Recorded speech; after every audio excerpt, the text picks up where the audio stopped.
서울의 심장부, 오래 강남에 위치한 기다렸습니다. 아니요, 갤러리 부의 괜찮아요. 밤은 상류층의 허영과 예술의 고고함이 아슬아슬하게 뒤섞여 있었다. 국내외 거물급 인사들만 초대된 자선 경매 행사장 안은 낮은 대화 소리와 샴페인 잔이 부딪히는 맑은 소리로 가득했다. 그들 사이에서 강지훈은 단연 눈에 띄는 존재였다. 그는 여의도 증권가의 혜성처럼 나타나 몇 번의 예측을 정확히 적중시키며 스타 분석가로 떠오른 인물이었다. 훌륭한 외모와 빈틈없는 매너, 그리고 비범한 두뇌까지. 그는 모든 것을 갖춘 남자처럼 보였다. 그는 자신에게 다가와 찬사를 늘어놓는 재계 인사들을 능숙하게 상대하며 미소를 짓고 있었다. 하지만 그 미소는 결코 그의 눈동자 깊은 곳까지 닿지 않았다. 그의 시선은 시종일관 행사장 입구를 향해 있었다. 그는 이곳에 투자를 유치하거나 인맥을 쌓기 위해 온 것이 아니었다. 그는 사냥을 위해 온 것이었고, 오늘 밤 그의 사냥감이 마침내 모습을 드러낼 터였다. 잠시 후 행사장의 모든 소음이 순간 멎는 듯했다. YV그룹의 윤서연 상무가 모습을 드러냈기 때문이다. 그녀는 대한민국 경제를 움직이는 거인 윤태섭 회장의 유일한 딸이자 그룹의 황태녀였다. 그녀의 등장에 모든 사람들의 시선이 집중되었지만 그녀의 얼굴에는 화려한 조명과 어울리지 않는 깊은 권태감이 서려 있었다. 그녀는 자신을 향한 아첨과 탐욕스러운 시선들을 익숙하게 흘려보내며 오직 벽에 걸린 그림들에만 무심한 시선을 던졌다. 강지우는 그런 그녀를 멀리서 지켜보며 와인잔을 천천히 돌렸다. 드디어 나타났군. 윤서연. 모든 것을 파괴할 열쇠이자 내가 무너뜨려야 할 성의 공주님. 그의 머릿속은 얼음처럼 차가웠다. 그는 지난 몇 년간 그녀의 모든 것을 연구했다. 그녀의 취향, 습관, 심지어는 그녀가 느끼는 깊은 외로움까지. 오늘 밤의 만남은 우연이 아니었다. 그것은 그가 수년간 치밀하게 설계한 복수극의 첫 장면이었다. 그는 그녀에게 접근하기 위해 다른 사람들처럼 무작정 다가가지 않았다. 그는 그녀가 반드시 발걸음을 멈출 장소를 알고 있었다. 갤러리 가장 안쪽에 걸린 무명화가 서은우의 그림 심연 앞이었다. 그는 미리 그 그림 앞에 자리를 잡고 마치 작품에 깊이 빠져든 것처럼 미동도 하지 않았다. 예상대로 윤서연은 자신에게 쏟아지는 시선들을 피해 행사장 가장 깊숙한 곳으로 들어왔고 마침내 그 그림 앞에 섰다. 두 사람 사이에는 잠시 침묵이 흘렀다. 그녀가 그림에 완전히 몰입했을 때 지훈은 들릴 듯 말 듯한 목소리로 혼잣말처럼 중얼거렸다. 절망의 가장 깊은 곳에서 오히려 가장 순수한 희망을 찾아냈군요. 작가는 분명 자신의 모든 것을 이 푸른색에 쏟아부었을 겁니다. 그의 목소리는 낮고 부드러웠으며 그가 내뱉은 문장은 그림의 본질을 정확히 꿰뚫고 있었다. 그의 말에 서연이 놀란 듯 고개를 돌렸다. 그녀는 수많은 사람들이 자신에게 그림에 대해 아는 척하며 말을 걸어오는 것을 겪었지만 이 남자처럼 깊이 있는 통찰력을 보여준 사람은 처음이었다. 지훈은 그녀의 시선을 느끼고는 마치 방금 자신의 실수를 깨달은 사람처럼 멋쩍은 미소를 지어 보였다. 실례했습니다. 너무 감명 깊은 작품이라 저도 모르게 혼잣말을 했군요. 그의 자연스러운 태도에 서연의 경계심이 조금 누그러졌다. 아니에요. 저도 그렇게 생각하고 있었어요. 이 푸른색은 슬프지만 이상하게도 위로가 되죠. 그렇게 그들의 대화는 시작되었다. 지우는 자신의 화려한 직업이나 배경에 대해서는 한마디도 꺼내지 않았다. 그는 오직 예술에 대한 자신의 견해와 철학으로 그녀와 소통했다. 그는 그녀를 YV 그룹의 상무가 아닌 예술을 사랑하는 한 명의 동등한 개인으로 대했다. 그들의 대화가 깊어질수록 서연의 눈빛은 점점 더 흥미와 호감으로 빛나기 시작했다. 그녀는 처음으로 자신의 부와 배경을 보지 않고 자신이라는 사람 자체와 대화하는 남자를 만난 것이었다. 하지만 그 순간에도 지우의 머릿속은 냉철한 계산으로 가득 차 있었다. 미끼를 물었어. 그녀는 진정한 소통에 굶주려 있어. 이제 천천히 그녀의 마음속 가장 깊은 곳으로 파고드는 거야. 아우, 그들의 대화는 비서가 다가와 그녀에게 다음 일정을 알리면서 아쉽게 중단되었다. 서연은 명백하게 아쉬운 표정을 지었다. 지우는 그녀에게 연락처를 묻는 대신 한 발 물러서는 영리함을 보였다. 그는 부드럽게 웃으며 말했다. 진정으로 예술을 이해하는 분과 대화를 나누게 되어 영광이었습니다. 언젠가 다시 이런 기회가 있기를 바랍니다. 그는 여지를 남겼고 선택권을 그녀에게 넘겼다.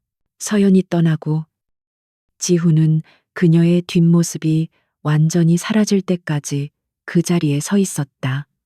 그녀의 모습이 시야에서 사라지자마지 그의 얼굴을 감싸고 있던 부드러운 미소가 거짓말처럼 사라졌다.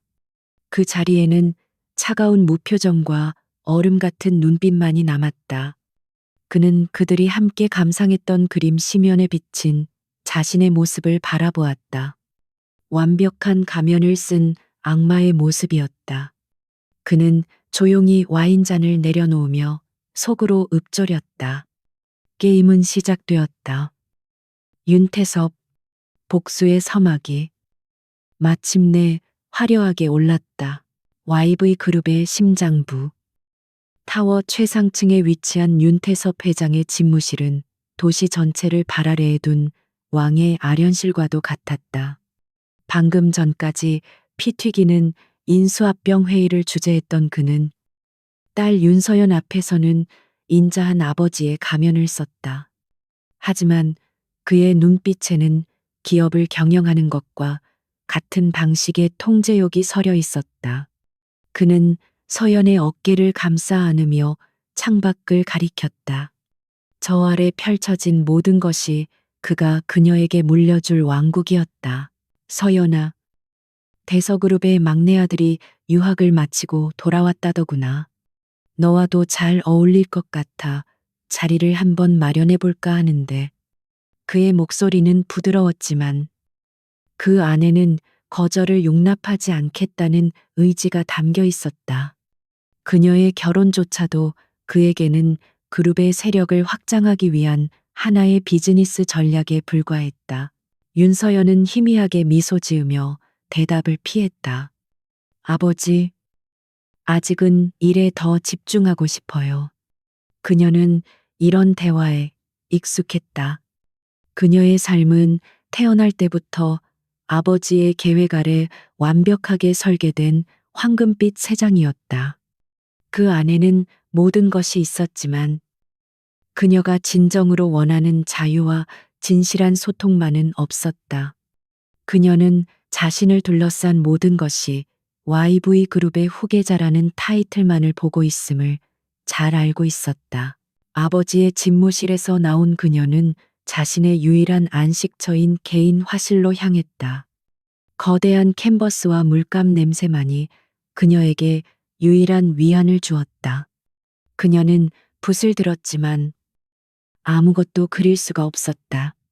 그녀의 머릿속은 며칠 전 갤러리에서 만났던 한 남자의 모습으로 가득 차 있었다.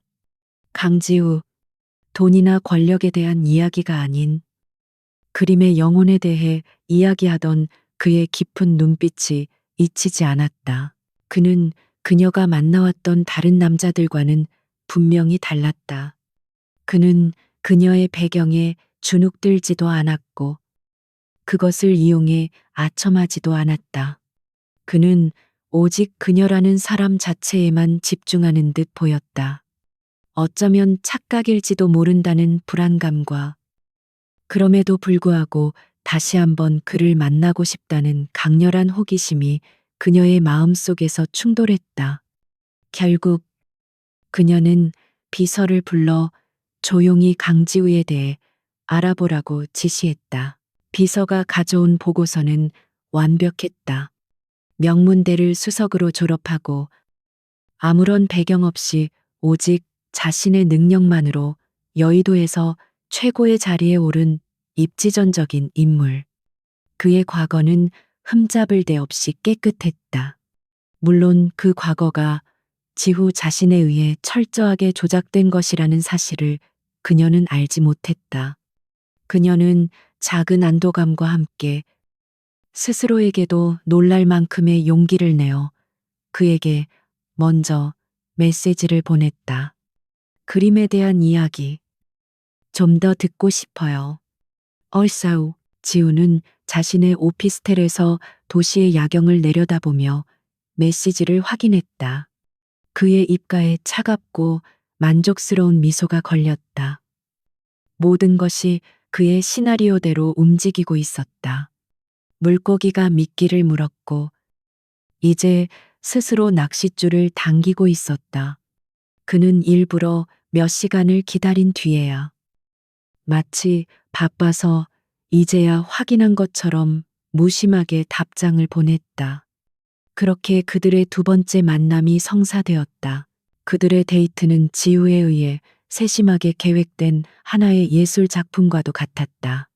그는 그녀를 시끄러운 고급 레스토랑이 아닌 조용한 골목에 숨겨진 작은 북카페로 데려갔다. 그곳에서 그들은 커피 향 속에서 몇 시간이고 문학에 대해 이야기했다. 그는 그녀가 좋아하는 작가의 희귀한 초판본을 선물하며 그녀의 마음을 흔들었다. 그의 모든 행동은 그녀의 지적인 허영심과 감성적인 갈증을 정확히 파고들었다. 또 다른 날, 그는 그녀를 클래식 공연장으로 이끌었다. 그녀가 가장 좋아하는 쇼팽의 녹턴이 연주될 때, 그는 음악에 심취한 척눈을 감고 있었지만 그의 모든 신경은 옆자리에 앉은 그녀의 미세한 표정 변화와 감정의 흐름을 분석하고 있었다. 그는 그녀에게 자신이 얼마나 섬세하고 깊이 있는 영혼의 소유자인지를 각인시켰다. 그는 그녀가 꿈꿔왔던 완벽한 남자의 모습을 연기하고 있었다. 서연은 점점 더 그에게 빠져들었다. 그녀는 처음으로 누군가에게 자신의 속마음을 털어놓았다. 아버지의 그늘 아래에서 느끼는 압박감과 상속녀로서의 외로움에 대해 이야기했을 때 지훈은 어떤 판단도 없이 그저 조용히 들어주었다. 그리고 그는 자신의 상처에 대해서도 이야기했다. 고아로 자라 외롭게 세상을 헤쳐나와야 했던 그의 거짓된 과거사는 그녀의 동정심과 보호 본능을 자극했다. 그녀를 바래다 주는 길. 헤어지기 아쉬워하는 서연의 눈빛에는 이미 사랑이라는 감정이 선명하게 담겨 있었다. 지훈은 그런 그녀의 이마에 부드럽게 입을 맞추며 따뜻한 미소를 지어 보였다. 하지만 그녀의 차가 시야에서 사라지자마자 그의 얼굴에서 모든 온기가 사라졌다. 그는 차가운 얼굴로 어딘가에 전화를 걸었다. 2단계 계획이 순조롭게 진행 중이다. 목표물이 완전히 마음을 열기 시작했어. 황금빛 3장의 문이 열리고 있었지만 그것은 구원을 위한 것이 아니었다. 모든 것을 불태우기 위한 파괴자가 다정한 얼굴로 문턱을 넘어서고 있었다. 강지우와 윤서연의 관계가 깊어지자 마침내 운명의 날이 찾아왔다. 서연은 주말 저녁 식사에 지우를 공식적으로 초대했다.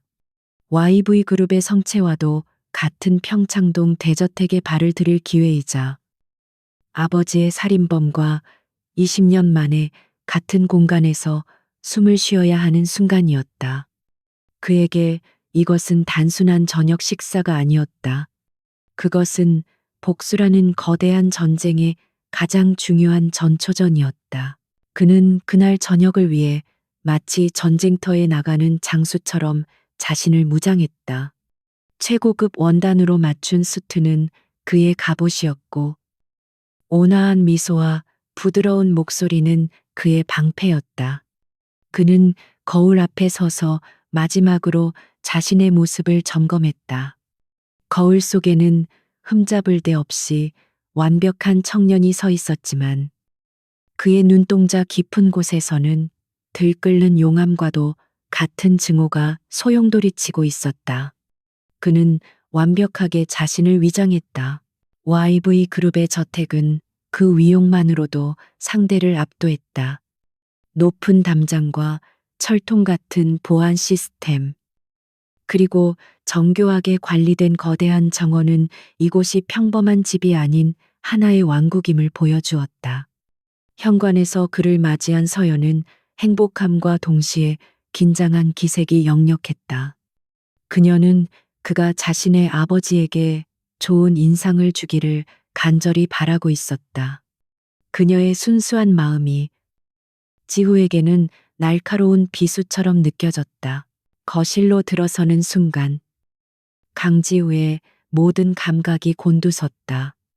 윤태섭 회장이 소파에 앉아 그를 기다리고 있었다. 20년이라는 세월이 흘렀지만 그는 그 얼굴을 잊을 수 없었다. 아버지가 피를 흘리며 쓰러지던 그날 밤, 어린 자신을 경멸하듯 내려다보던 바로 그 냉혹한 얼굴이었다. 지후는 심장이 얼어붙는 것 같았지만 이내 가면을 다시 고쳤었다. 그는 정중하게 다가가 고개를 숙이며 악수를 청했다. 아버지를 죽인 그 손을 맞잡는 순간 그는 지옥을 맛보았다. 저녁 식사는 거대한 식탁에서 단 3사람만이 앉아 진행되었다. 화기애애한 분위기를 가장한 보이지 않는 칼날이 오가는 심리전이었다. 윤태섭은 음식과 와인에 대한 이야기를 나누는 척하며 지우의 모든 것을 탐색했다. 그의 질문은 평범한 대화처럼 들렸지만 그 안에는 날카로운 함정이 숨어 있었다. 분석가라고 했나? 내 딸이 자네 칭찬을 많이 하더군. 젊은 나이에 대단한 성공이야. 앞으로의 계획은 뭔가? 그것은 그의 야망의 크기를 재보려는 질문이었다. 지우는 겸손하지만 자신감 있는 태도로 대답했다. 과찬이십니다. 회장님, 저에게 앞으로의 계획은 오직 하나, 서연 씨를 행복하게 해주는 것뿐입니다. 그는 자신의 야망을 사랑이라는 이름 뒤에 완벽하게 숨겼다. 윤태섭의 날카로운 시선이 잠시 그의 얼굴에 머물렀다. 고아 출신이라고 들었네. 고생이 많았겠어. 동정심을 가장한 그의 말 속에는 그의 근본을 무시하고 시험하려는 의도가 명백했다.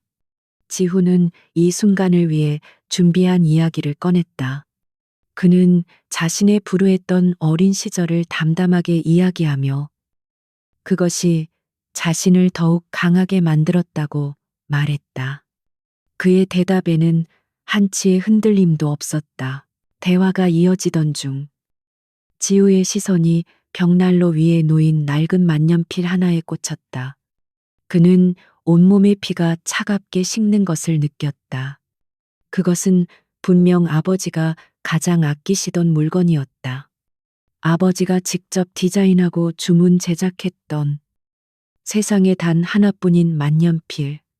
아버지를 죽인 것도 모자라 그의 영혼이 담긴 물건까지 전리품처럼 장식해둔 원수의 잔인함에 그는 치를 떨었다. 그의 손에 들린 나이프가 접시 위에서 미세하게 긁히는 소리를 냈다. 왜 그러나? 강분석과 안색이 안 좋아 보이는군. 윤태섭의 예리한 목소리가 그의 의식을 현실로 되돌렸다. 서연 역시 걱정스러운 눈으로 그를 바라보고 있었다. 지우는 순간 터져나오려는 분노를 억누르고 애써 미소를 지었다. 아닙니다. 잠시 현기증이 났을 뿐입니다.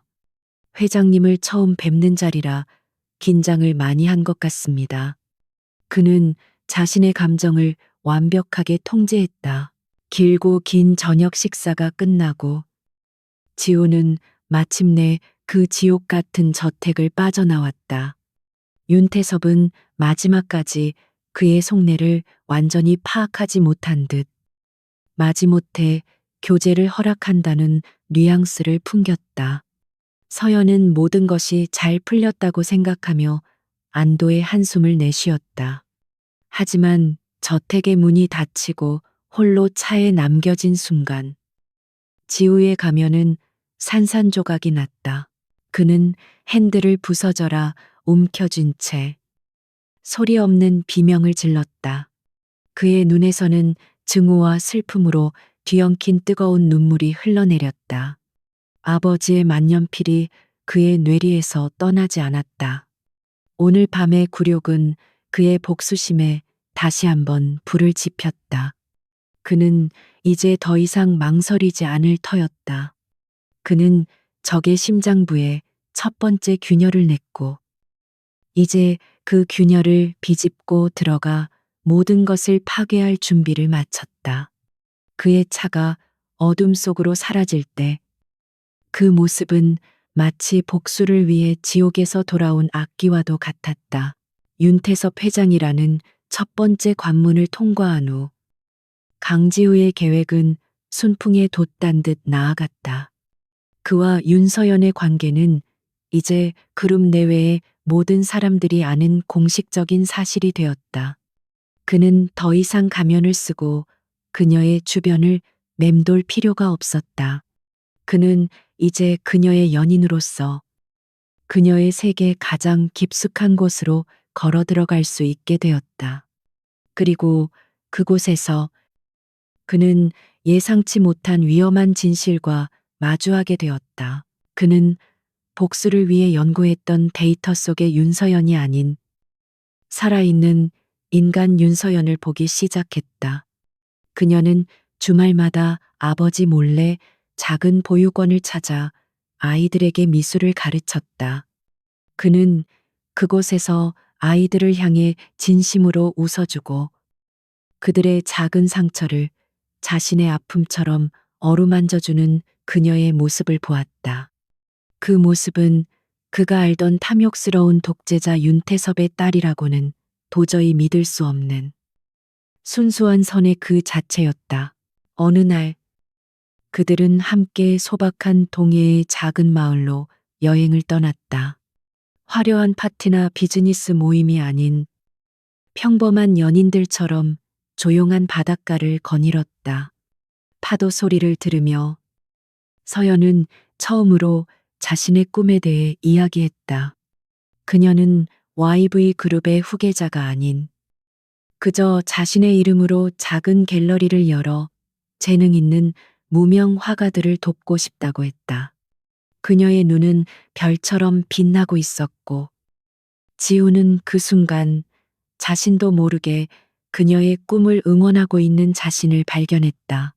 그날 밤 서울로 돌아오는 차 안에서 서연은 그의 어깨에 기댄 채 깊이 잠이 들었다. 조용한 차 안에서 그는 곤히 잠든 그녀의 얼굴을 물끄러미 바라보았다.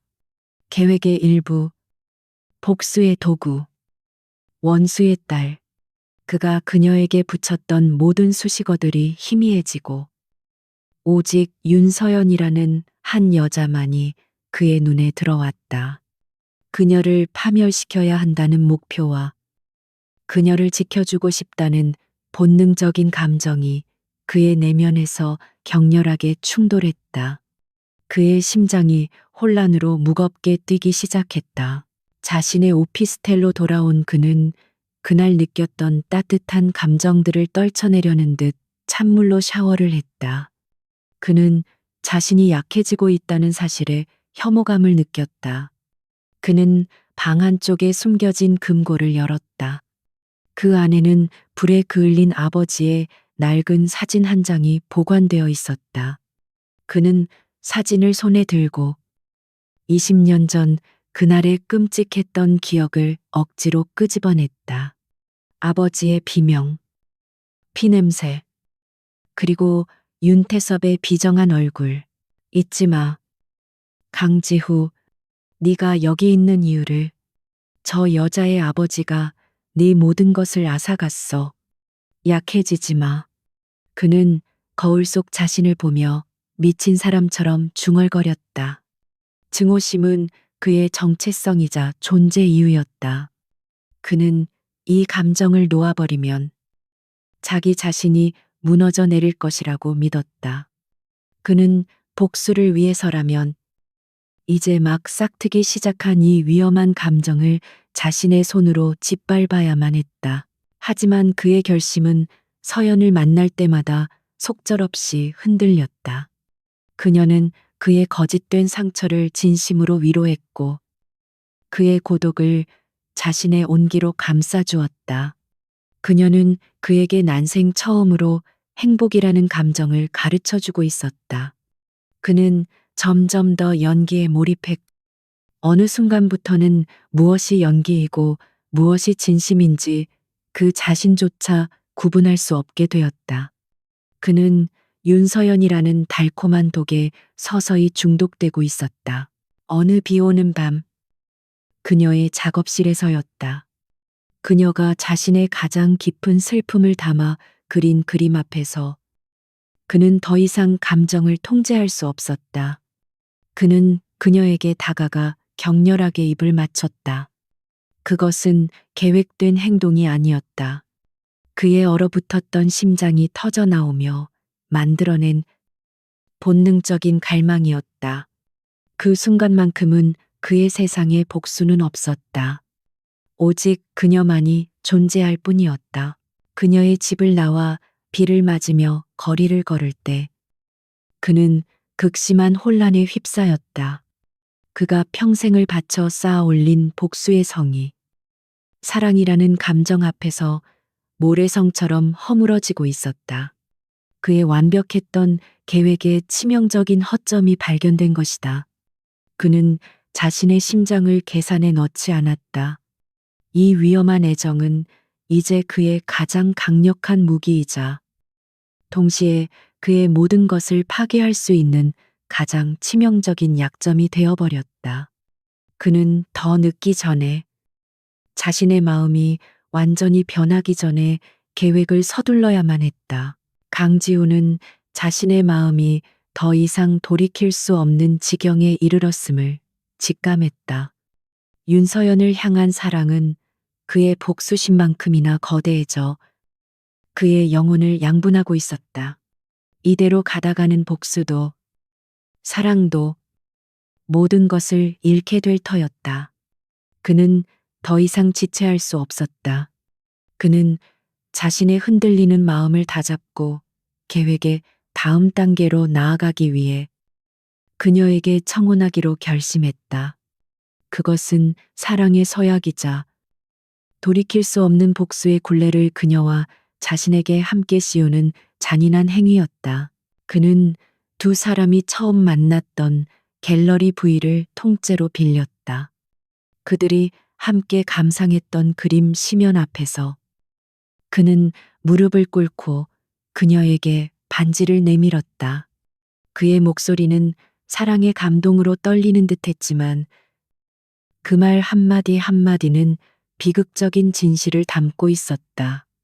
서연 씨, 당신과 함께라면 내가 영원히 잃어버렸다고 생각했던 가족이라는 것을 다시 가질 수 있을 것 같아요. 나와 결혼해 주세요. 그의 고백은 반은 진심이었고 반은 지독한 거짓이었다. 그녀는 그의 진심만을 보았고 눈물을 흘리며 그의 청혼을 받아들였다. 지우는 그녀의 손가락에 반지를 끼워주며 속으로 용서를 구했다. 그는 이제 그녀를 자신의 복수극에 끌어들인 공범으로 만들었다. 이 반지는 사랑의 증표가 아니라 파멸을 향해 함께 달려갈 운명의 족쇄였다. YV그룹 후계자의 약혼 소식은 재계를 떠들썩하게 만들었다. 강지후라는 이름은 이제 대한민국에서 모르는 사람이 없는 이름이 되었다. 윤태섭 회장은 공식적으로는 두 사람의 약혼을 축하하며 기뻐하는 아버지의 모습을 연기했다. 그는 지우를 자신의 집무실로 불러 이제 한 가족이 되었다며 그의 어깨를 두드려주기까지 했다. 하지만 그의 온화한 미소 뒤에는 맹수의 날카로운 경계심이 숨겨져 있었다. 모든 축하 인사가 끝난 뒤 윤태섭은 자신의 비밀 서재에서 그룹의 보안팀을 총괄하는 한 이사를 불렀다. 한 이사는 20년간 그의 손발이 되어 온갖 더러운 일을 처리해온 충복이었다. 윤태섭은 시가에 불을 붙이며 차가운 목소리로 말했다. 강지우 그놈. 너무 완벽해. 이 세상에 그렇게 완벽한 놈은 없어. 빈손으로 시작한 놈들은 배가 고픈 법이지. 나는 그놈이 무엇에 굶주려 있는지 알아야겠다. 그의 눈빛은 한치의 감정도 없이 냉혹했다. 우리 모든 자원을 동원해서 강지우의 과거를 샅샅이 뒤져. 그놈이 어디서 태어났고 부모는 누구였으며 어릴 때 아침으로 뭘 먹었는지까지 전부 알아내. 내 사위가 되기 전에 그놈의 실체에 대해 어떤 놀라움도 있어서는 안 돼. 그것은 단순한 뒷조사가 아니었다. 한 사람의 인생을 원자 단위까지 분해하라는 잔인하고 철저한 명령이었다. 한 이사는 말없이 고개를 숙이고 물러갔다. YV그룹의 막강한 정보력과 자금력을 동원한 비밀 정보팀이 즉시 가동되기 시작했다. 그들은 강지우가 스스로 만들어낸 완벽한 과거라는 껍질을 벗겨내기 위한 대대적인 사냥에 착수했다. 강지우 역시 이 모든 것을 예상하고 있었다. 그는 약혼 발표 이후 자신을 향한 보이지 않는 감시의 시선을 느끼고 있었다. 그의 전화에는 미세한 잡음이 섞였고 그의 집 주변에는 낯선 차량들이 배회했다. 그는 자신의 오피스텔로 돌아와 모든 커튼을 치고 방안을 암실처럼 만들었다. 그는 벽면 전체를 차지하는 거대한 스크린을 켰다. 그 안에는 그가 수년간 분석해온 YV그룹의 보안 시스템과 내부 구조도가 복잡한 거미줄처럼 펼쳐져 있었다. 윤태섭이 자신의 과거를 사냥하기 시작했다면 자신 역시 이제 윤태섭의 과거를 끝장낼 증거를 찾아내야만 했다. 시간이 없었다. 한쪽에서는 최첨단 장비로 무장한 정보팀이 강지우가 다녔다는 보육원의 기록부터 추적하기 시작했다. 그의 사진이 타겟이라는 붉은 글씨와 함께 메인 스크린에 떠 있었다. 다른 한쪽에서는 강지우가 YV그룹의 서버 방화벽에 침투하기 위한 카운터 프로그램을 가동시키고 있었다. 에덴 동산에 들어온 뱀과 그 뱀을 잡기 위해 덫을 놓는 정원사에 보이지 않는 전쟁이 동시에 시작된 것이다. 이제 누가 먼저 상대의 숨겨진 진실에 도달하느냐에 모든 것이 달려 있었다. 강지우와 윤태섭의 보이지 않는 전쟁은 팽팽한 긴장감 속에서 계속되었다. 한 이사가 이끄는 윤 회장의 정보팀은 강지우의 과거를 파헤치기 위해 모든 수단을 동원했다. 그들은 그가 자랐다는 부산의 작은 보육원을 찾아냈고 그곳의 낡은 서류들은 강지우라는 아이가 실제로 존재했음을 증명하는 듯 보였다. 그들은 심지어 지우를 기억한다는 늙은 보육원장과 만나기까지 했다. 지우는 참 똑똑하고 속 깊은 아이였죠. 부모님을 일찍 여의고도 단 한 번도 엇나가지 않고 바르게 자라주었습니다. 희끗한 머리의 노인은 눈물을 글썽이며 지후의 어린 시절에 대해 증언했다. 하지만 이 모든 것은 강지후가 몇 년 전부터 거액을 들여 치밀하게 설계한 하나의 연극이었다. 보육관도, 서류도, 심지어 저 노인의 눈물까지도 전부 가짜였다. 한의사는 무언가 너무 완벽하다는 찝찝함을 느꼈지만 물증을 찾을 수는 없었다. 같은 시각, 강지우는 자신을 향한 추적을 비웃기라도 하듯 윤서연의 마음을 더욱 깊숙이 파고들었다. 그는 이제 단순한 연인이 아니라 그녀의 유일한 안식처이자 세상에서 가장 믿을 수 있는 사람이 되어가고 있었다. 서연은 자신의 세계에 그를 완전히 끌어들이고 싶어 했다. 그녀는 YV 타워 투어를 시켜주겠다며 그에게 그룹의 심장부를 구경시켜 주었다. 그녀는 순수한 의도로 그에게 YV 그룹의 역사를 설명해 주었다. 이곳이 저희 아버지가 처음 사업을 시작하셨을 때의 자료들을 보관하는 곳이에요. 지금은 거의 사용하지 않는 지하 자료실이죠. 그녀가 무심코 가리킨 곳을 지우는 놓치지 않았다. 전산화되기 이전 모든 비밀이 종이 위에 기록되어 있을 그곳. 그가 찾던 과거의 망령들이 잠들어 있을 무덤. 그는 서연에게 약혼 선물로 회사 출입이 가능한 최고 등급의 출입 카드를 자연스럽게 얻어냈다. 그날 밤 지후는 어둠을 틈타 YV 타워로 잠입했다. 서연이 준 카드는 그를 건물의 깊숙한 곳까지 막힘없이 이끌었다. 하지만 지하 자료실은 별도의 보안 시스템으로 봉인되어 있었다. 그는 직접 만든 해킹 장비로 복잡한 보안 시스템을 하나씩 해제해 나갔다. 좁고 어두운 복도에서 그는 자신의 숨소리와 심장 소리 외에는 아무것도 들을 수 없었다. 한 번의 실수가 모든 것을 끝장낼 수 있는 위험한 작업이었다.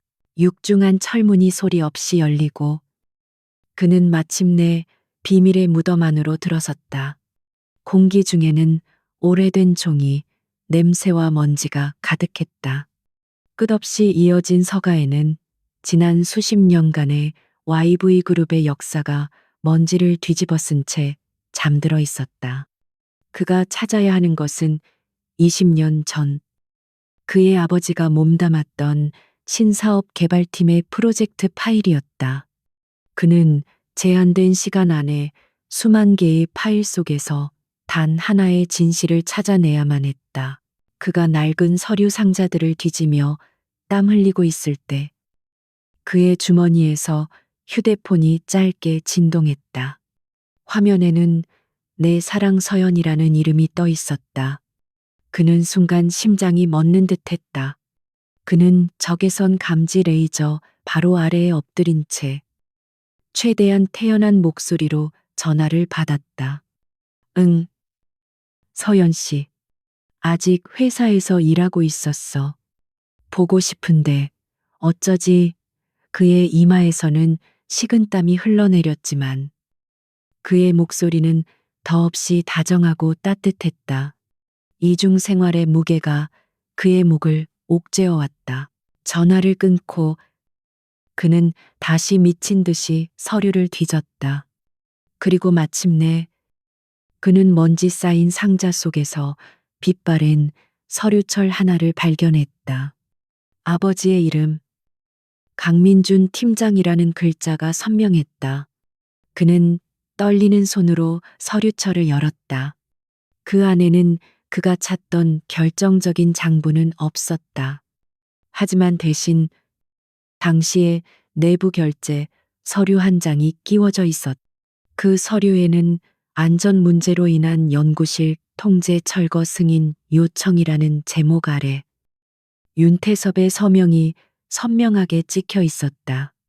철거 예정일은 정확히 그의 아버지가 사고로 돌아가신 바로 그날이었다. 그것은 단순한 사고가 아니었다.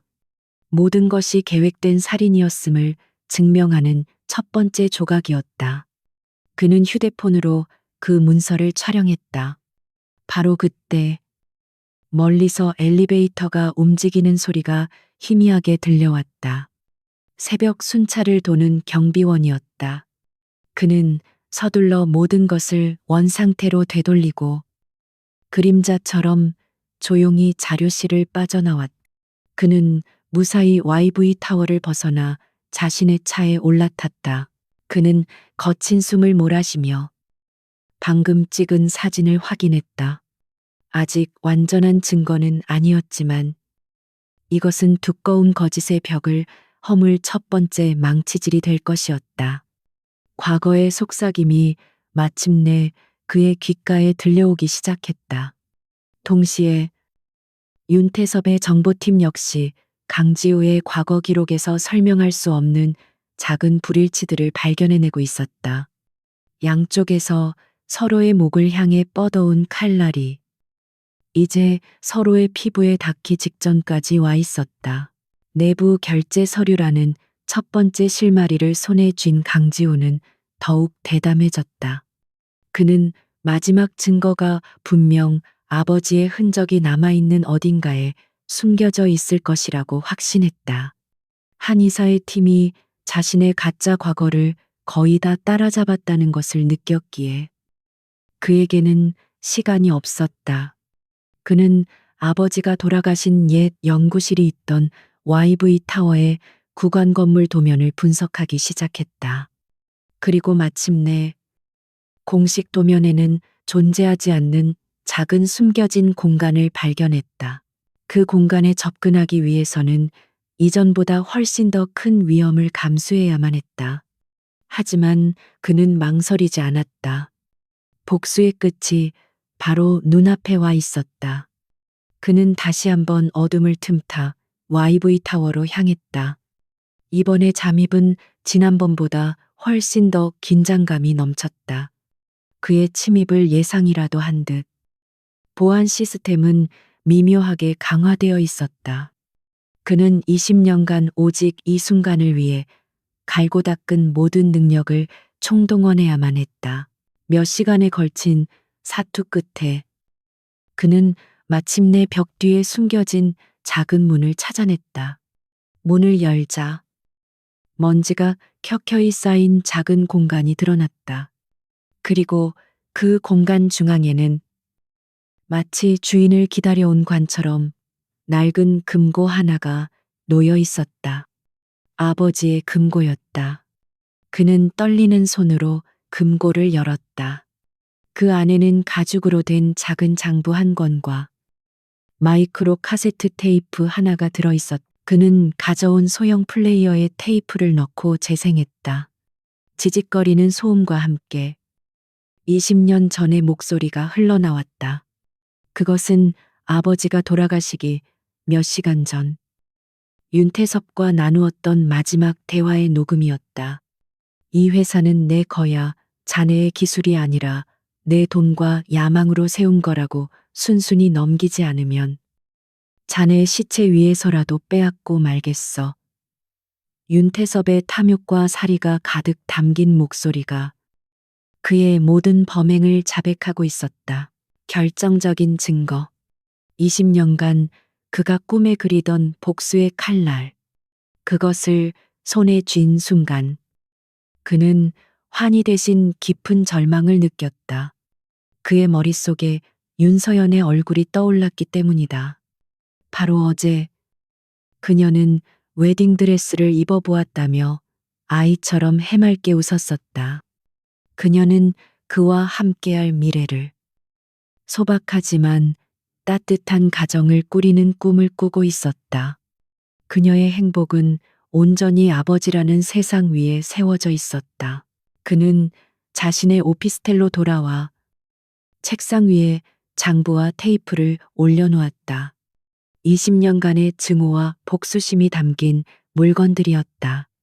그리고 그 옆에는 서연이 그에게 선물한 두 사람의 사진이 놓여 있었다. 그 사진 속에서 그는 거짓말처럼 행복하게 웃고 있었다. 그는 이제 모든 것을 끝낼 수 있는 무기를 손에 넣었다. 하지만 그 무기를 사용하는 순간 그는 자신이 사랑하는 여자의 세상 또한 산산조각 내야만 했다. 그는 인생 최악의 갈림길에 서 있었다. 한쪽 길은 아버지의 원한을 갚고 정의를 실현하는 길이었다. 하지만 그 길의 끝에는 사랑하는 여인의 파멸과 눈물이 있었다. 다른 한쪽 길은 그녀와의 행복한 미래를 선택하는 길이었다. 하지만 그 길을 가기 위해서는 아버지의 죽음을 외면하고 평생을 바친 복수를 포기해야만 했다. 그는 아버지의 망령과 사랑하는 여인 사이에서 잔인하게 찢기고 있었다. 그는 녹음기를 몇 번이고 다시 들었다.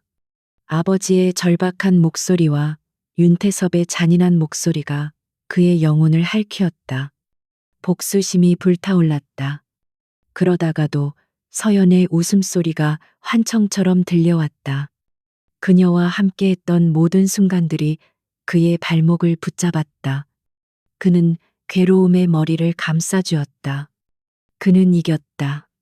하지만 이 승리의 대가는 그가 감당하기에는 너무나도 컸다. 그는 이제 돌아올 수 없는 강을 건넜다. 어떤 선택을 하든 그는 무언가를 영원히 잃게 될 터였다. 그의 완벽했던 복수극은 사랑이라는 가장 원초적인 감정 앞에서 무너져 내리고 있었다. 그의 심장은 이제 지독한 고통 속에서 어떤 지옥을 선택해야 할지 결정해야만 했다. 책상 위의 녹음기에서는 여전히 20년 전의 비명이 희미하게 흘러나오고 있었다. 시간이 흐를수록 강지후의 완벽했던 가면에는 그가 통제할 수 없는 균열이 생겨나고 있었다. 그가 손에 넣은 진실의 무게와 윤서연을 향한 사랑의 깊이가 그의 영혼을 짓눌렀기 때문이다. 그는 눈에 띄게 말수가 줄었고 종종 깊은 고뇌에 빠진 모습을 보였다. 서연은 그런 그를 걱정했지만 그저 결혼을 앞둔 스트레스련이 생각할 뿐이었다. 그녀의 순수한 신뢰가 오히려 지우에게는 더 큰 고통이었다. 한편 윤태섭의 지시를 받은 한의사의 정보팀은 마침내 강지후의 과거라는 단단한 벽에서 첫 번째 실마리를 찾아냈다. 그들이 추적한 자금의 흐름 끝에서 지우가 거액을 들여 매수한 가짜 증인들과 서류 위조 전문가들의 흔적을 발견한 것이다. 그리고 결정적으로 20년 전 화재 사고로 사망한 강민준 팀장에게 실종된 아들이 하나 있었으며 그 아들의 이름 역시 강지후라는 사실을 밝혀냈다. 한 의사는 서늘한 표정으로 윤태섭에게 모든 사실을 보고했다. 그놈은 강민준의 아들이었습니다. 그 순간 윤태섭의 온화한 가면이 벗겨지고 맹수의 잔인한 본성이 드러났다. 그는 지난 모든 일들이 하나의 거대한 복수극이었다는 사실을 깨달았다.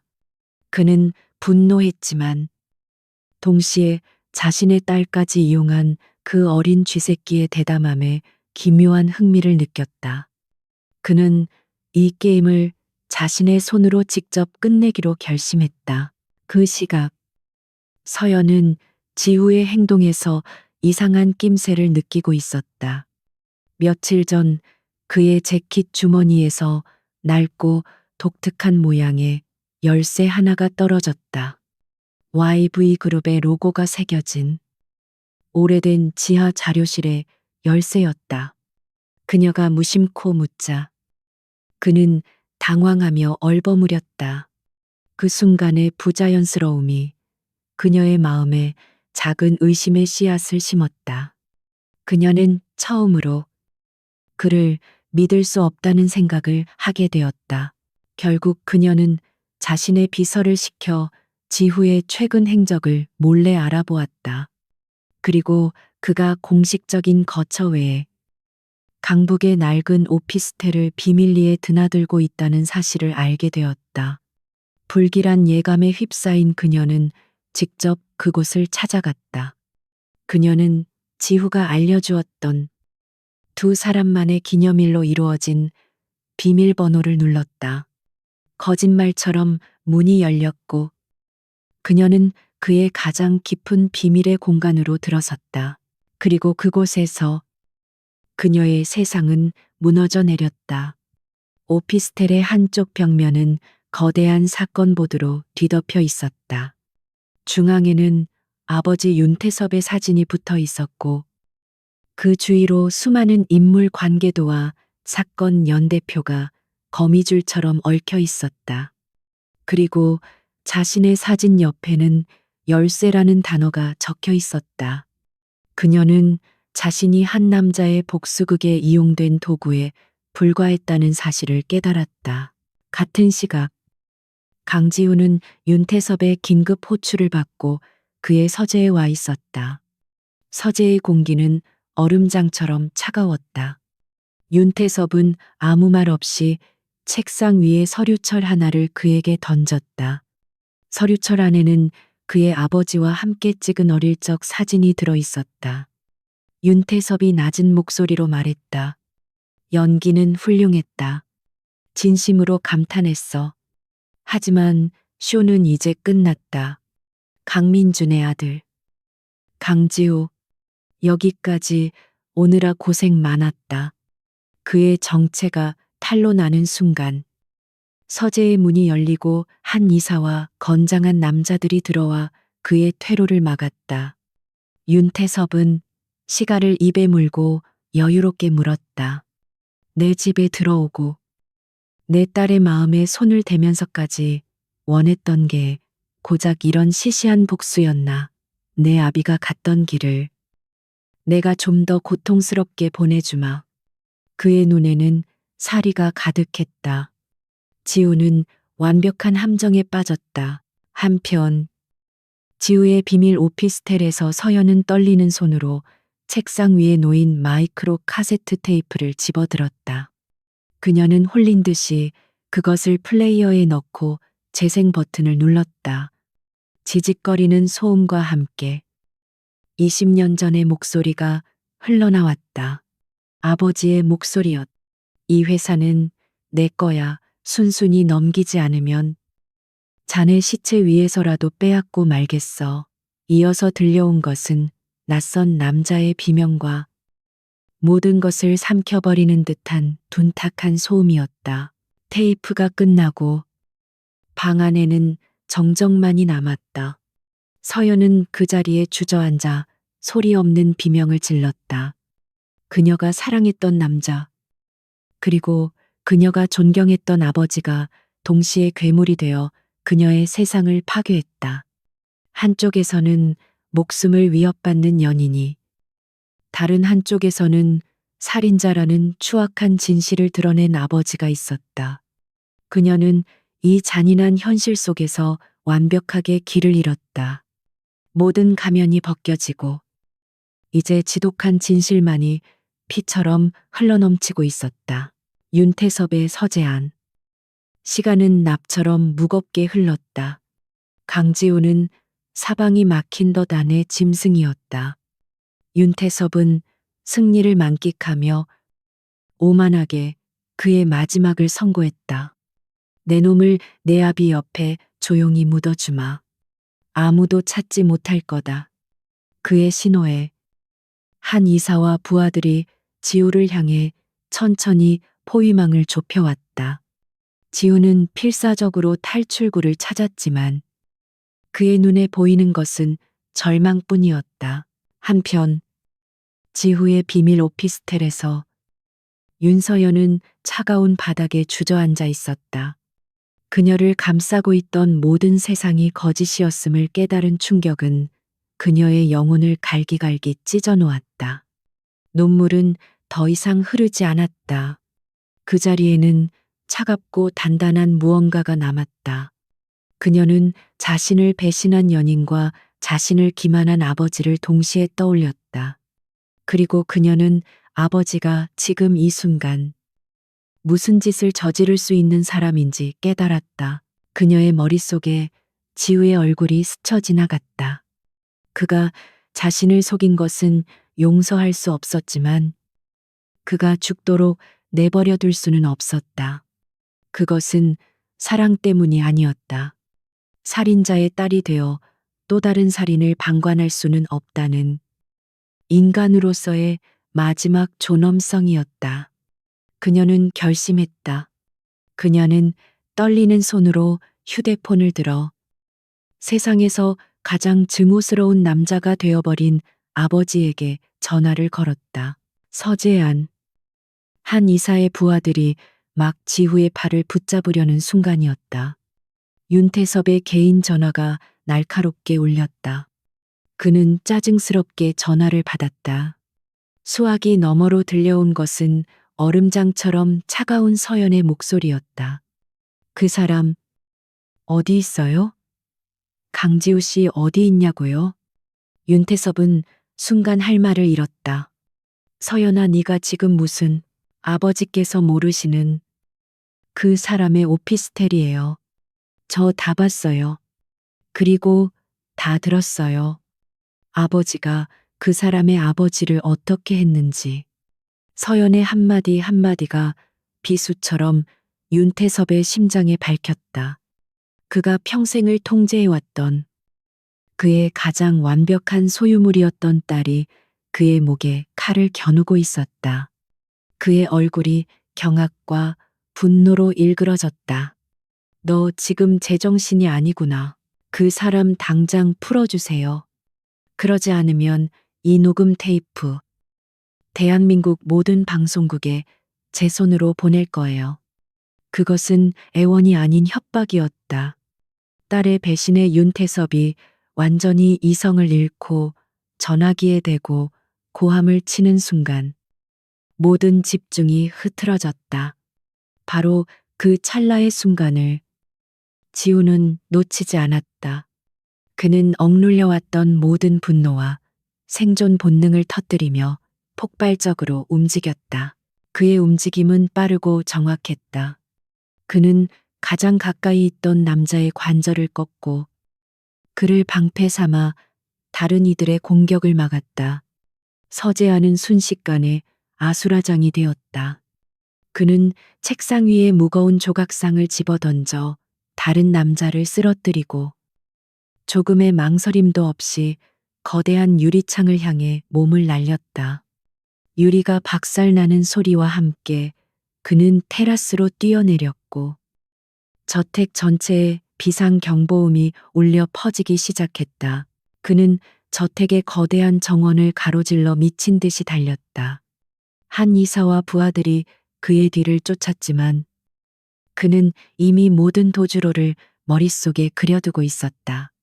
그는 나무와 조각상들을 엄폐물 삼아 총알처럼 어둠 속을 질주했고 마침내 높은 담벼락을 넘어 밤의 거리 속으로 사라졌다. 윤태섭은 전화기를 집어던지며 미친 사람처럼 포효했다. 그의 완벽했던 왕국에 그의 딸이 직접 불을 지른 것이었다.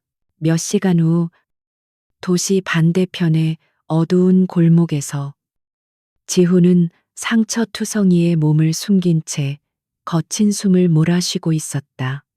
그때 그의 주머니에서 휴대폰이 울렸다. 낯선 번호였다. 그는 경계하며 전화를 받았다.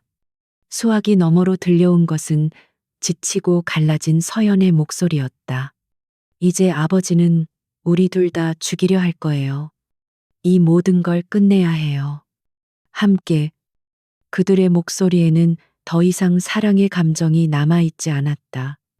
오직 배신과 상처, 그리고 공동의 적을 향한 차가운 분노만이 존재했다. 가장 완벽한 거짓말로 시작되었던 그들의 관계는 가장 잔인한 진실 속에서 새로운 국면을 맞이하고 있었다. 그들은 이제 상처받은 자들의 연합이었다. 복수를 위해 모든 것을 걸었던 남자와 그 복수 때문에 모든 것을 잃은 여자가 마침내 같은 편에 섰다. 마지막 심판의 시간이 다가오고 있었다. 상처받은 두 사람의 연합은 차갑고 신속하게 움직였다. 그들의 마음 속에는 더 이상 사랑이나 배신감 같은 감정이 끼어들 자리가 없었다. 오직 윤태섭이라는 거대한 악을 끌어내려야 한다는 공동의 목표만이 존재했다. 윤서연은 YV 그룹의 후계자라는 자신의 위치를 마지막으로 이용했다.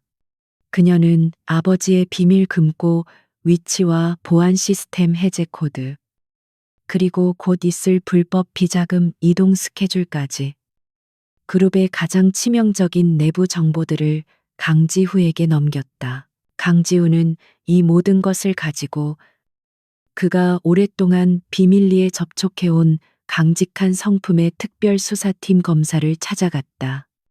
20년 전의 목소리가 담긴 녹음 테이프와 아버지의 장부, 그리고 서연이 넘겨준 내부 자료들. 모든 증거는 완벽했다. 검찰은 즉시 대규모 압수수색 영장을 발부받았고, 대한민국 역사에 기록될 거대한 작전이 시작되었다. 다음 날 오전, YV그룹의 긴급 이사회가 열리고 있을 때였다. 회의를 주재하던 윤태섭의 얼굴에는 여전히 오만함이 가득했다. 하지만 그 순간 회의실 문이 거칠게 열리고 수십 명의 검찰 수사관들이 들이닥쳤다. 윤태섭은 당황했지만 곧 특유의 냉정함을 되찾고 변호사를 부르라고 소리쳤다. 하지만 그의 눈에 복도 끝에 서 있는 딸, 윤서연의 모습이 들어왔을 때 그의 세상은 무너졌다.